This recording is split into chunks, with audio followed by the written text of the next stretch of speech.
On est sur Radio Pirate Live. Joe Hamel est avec nous. Jerry aussi est là. On a ta boîte à Jerry un peu plus tard, Oui. mais juste avant, on va jaser avec Joe un peu. Voir. Ben d'abord, Joe, le lancement du Parti conservateur cette fin de semaine, avouons qu'à 32 degrés, un dimanche après-midi, de voir autant de monde, je pense que dans les médias et même dans la sphère politique québécoise, ça a été un moyen wake-up. D'après moi, l'histoire des sondages de léger marketing ont pris le bord. Et là, il y a des gens que les lumières ont allumées et se sont dit « Wow! Il se passe quelque chose. » Même s'ils ne le disent pas publiquement très fort, ils le pensent et ils se le disent entre eux. Non, absolument. Écoute, puis ça, je le dis depuis plusieurs mois. En fait, c'est pas la première fois que il y avait effectivement, c'était impressionnant, là, l'assistance à l'événement, particulièrement un dimanche où il faisait beau, on s'entend. Mais ça fait déjà plusieurs mois qu'il y a il y a plusieurs centaines, et là, on parle de milliers là, en fin de semaine, mais il y a plusieurs centaines de militants et de participants dans tous les événements du Parti conservateur. Écoute, moi, je me rappelle en mai, ici, il y avait un cocktail au centre-ville de Montréal. Il y avait presque 500 personnes en plein milieu de la semaine. Donc, je te dirais que c'est une tendance qui dure depuis déjà un bon moment. Mais là, force est d'admettre que les médias et la classe politique est en train de réaliser ce qui est en train de se passer. Là. Alors que de l'autre côté, ben, on a un chef qui se cache. La CAQ, là, il y a une sorte d'ambiance de fin de régime. Moi, honnêtement, ça me fait penser au PQ de 2014 là, qui avait déclenché la campagne avec arrogance en pensant aller chercher une plus grosse majorité pour finalement s'effondrer en campagne. C'est un peu la même chose là, que je sens du côté de la CAQ actuellement. Moi, je te garantis que la CAQ actuellement n'est pas capable de ramasser 500 personnes dans une salle nulle part au Québec, et ça en excluant les employés payés des cabinets là, qui font les campagnes actuellement là, dans tous les coins du Québec. Là. C'est quoi la journée de François Legault en ce moment? Parce qu'on s'entend qu'il n'est plus actif vraiment. Là. Il n'est pas en train de préparer la rentrée parlementaire comme, mettons, à chaque automne. Il n'est pas en train de s'asseoir avec la santé publique. Il n'y a pas grand-chose à faire. Il a fait une petite sortie sur les vaccins et ça semble aller nulle part. Il n'y a pas un chat dans les centres de vaccination nulle part. C'est quoi, là, son day-to-day, là? Qu'est-ce qu'il fait, ce gars-là? Tu veux dire, à part lire des livres, là, des Oui. livres plates? Ouais, est-ce que c'est vraiment lui qui lit? Là? Moi, j'ai des doutes. Écoute, au nombre qu'il lit, c'est peut-être c'est une question à se poser, mais écoute, je ne sais pas pour François Legault, mais moi, je peux te dire de source sûre, il y a une portion substantielle des employés politiques de la CAQ qui sont affectés à suivre les candidats du Parti conservateur et d'éplucher le programme. Bref, à peu près toutes les ressources sont dévouées au Parti conservateur du Québec et non au Parti libéral et non à QS comme les sondages le laisseraient croire, tentent de le laisser croire. Donc, il y a là-dedans des indicateurs très clairs que ça va être une course à deux entre les conservateurs et la CAQ dans plusieurs régions du Québec et non pas juste à Québec. Je le répète, là, moi, je pense qu'il y a des extensions de Québec là, où il pourrait y avoir des batailles très intéressantes. Je pense au centre du Québec, notamment à la Mauricie. Écoute, on parle de la campagne ici à Montréal, c'est incroyable. Il y a un vibe dans l'ouest de Montréal avec les anglophones qui sont en train de tourner le dos au Parti libéral du Québec. Donc, je pense que ça commence à être un peu inquiet là, du côté de la CAQ. Le timing est très mauvais, premièrement, parce qu'ils sont supposément très hauts. Et ce que ça peut faire, techniquement, tu peux quasiment juste descendre. Là. Et quand ça fait des semaines que tu répètes que la CAQ va gagner avec de plus en plus de sièges, ben la barre est très élevée. Fait que dans le fond, tu ne peux que décevoir d'une certaine manière. Là. Donc, le timing est très mauvais. Ils n'ont pas réussi. Il faut que je rappelle aussi qu'ils n'ont pas réussi à démoniser. Ben, ils ont tenté par tous les moyens de démoniser le PCQ, mais ça n'a pas freiné la croissance du parti. Puis je te dirais que j'aime beaucoup actuellement la stratégie des conservateurs. Remarque qu'ils n'ont pas cancellé aucun candidat. Il y en a une, je pense qu'il avait dit quelque chose d'un peu débile, là, mais la plupart des autres, ils ont tous. Éric Duhem n'a laissé tomber aucun candidat. Et je lisais un peu la ligne qui disait « Nous favorisons la liberté d'expression tant que celle-ci reste à l'extérieur de l'incitation à la violence. » Puis ça, dans le fond, le seul coup gagnant là, dans la game woke que les médias tentent d'imposer, c'est de ne pas jouer dans leur game. Parce que dès que tu commences à jouer, t'es perdant. T'es fait. De mettre la barre, de dire, regarde, nous, on garde nos candidats, on croit à la liberté d'expression, ben là, maintenant, ils sont protégés. Ils ont mis une ligne, ils ont tracé une ligne dans le sable. Et tous les candidats qui vont être à l'intérieur de cette ligne-là, ben, tu peux les garder puis tu peux t'en défendre à toutes les fois là, sans larguer des candidats. Parce que c'est ça que voulaient les médias et la CAQ, c'est qu'il y a une chaîne là, une chaîne de cancellation de candidats l'un après l'autre et que ça démontre, vous avez vu, regarde, ce parti-là ne tient à rien, alors que c'est complètement le contraire. Ton dernier point que tu m'as envoyé dans tes points, je veux faire le lien avec ce que je viens de te dire, à savoir qu'est-ce qu'il fait de ces journées, Legault.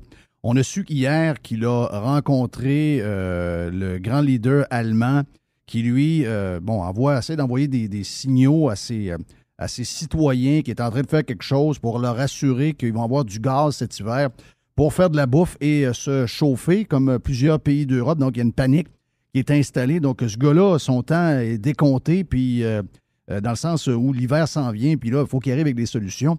Il y a eu la mauvaise idée de venir vers le Canada en pensant qu'il allait avoir des alliés avec Justin Trudeau et François Legault.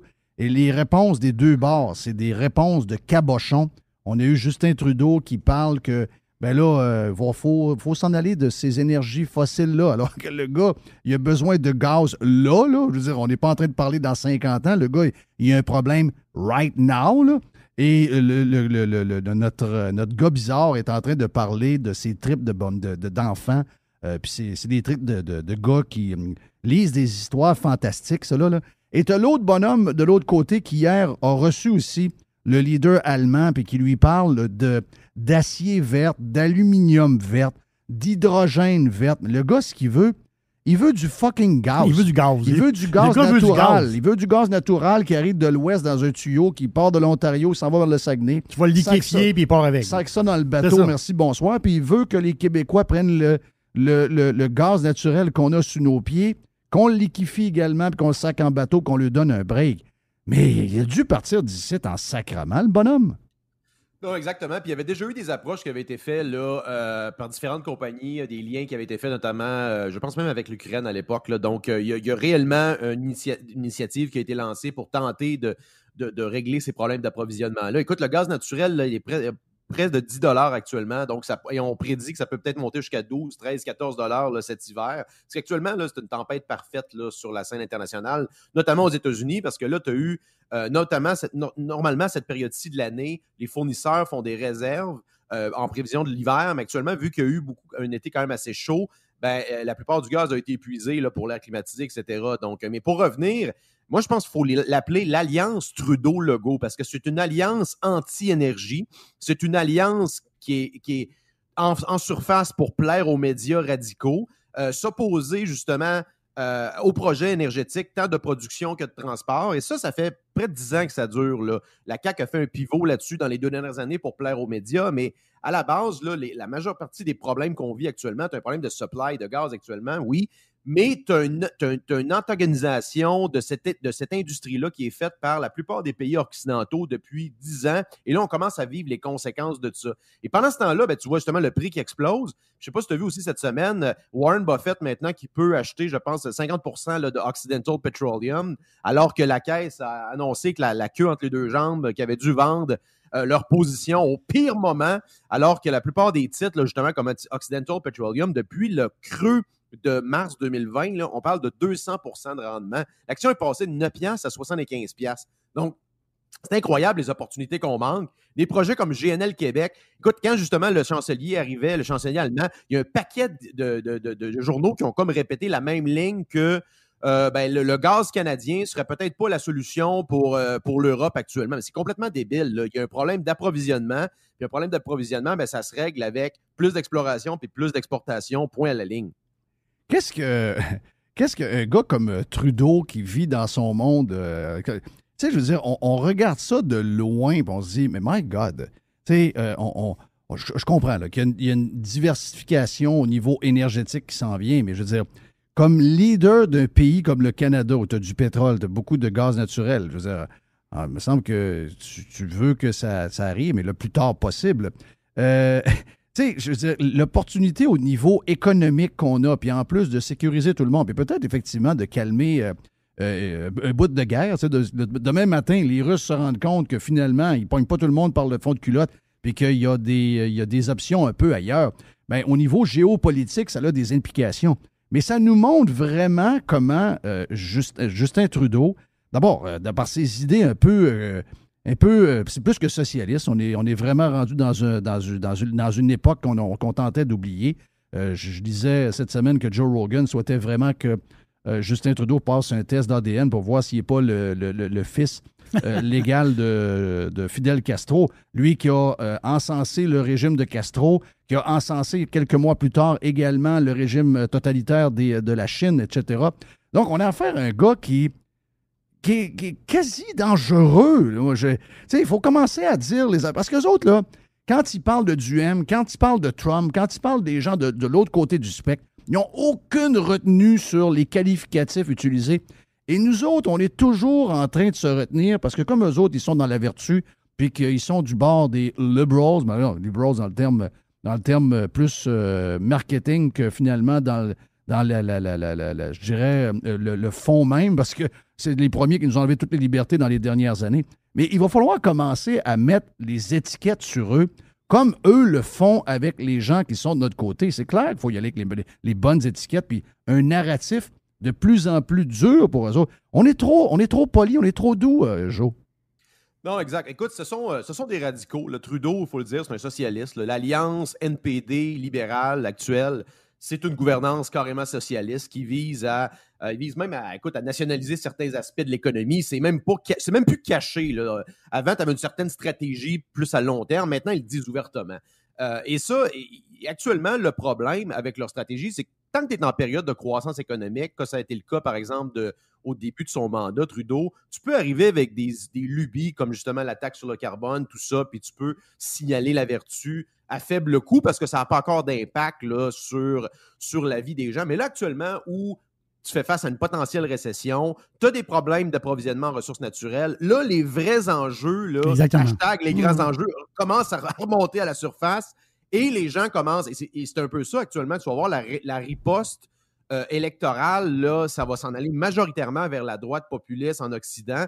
Ça va être le cas notamment avec les midterms aux États-Unis. Ça va probablement être le cas avec Pierre Poilievre qui va être élu, je le rappelle, facilement au premier tour. Ça va être un beau wake-up call là, pour les médias radicaux là, qui ont tenté de le démoniser.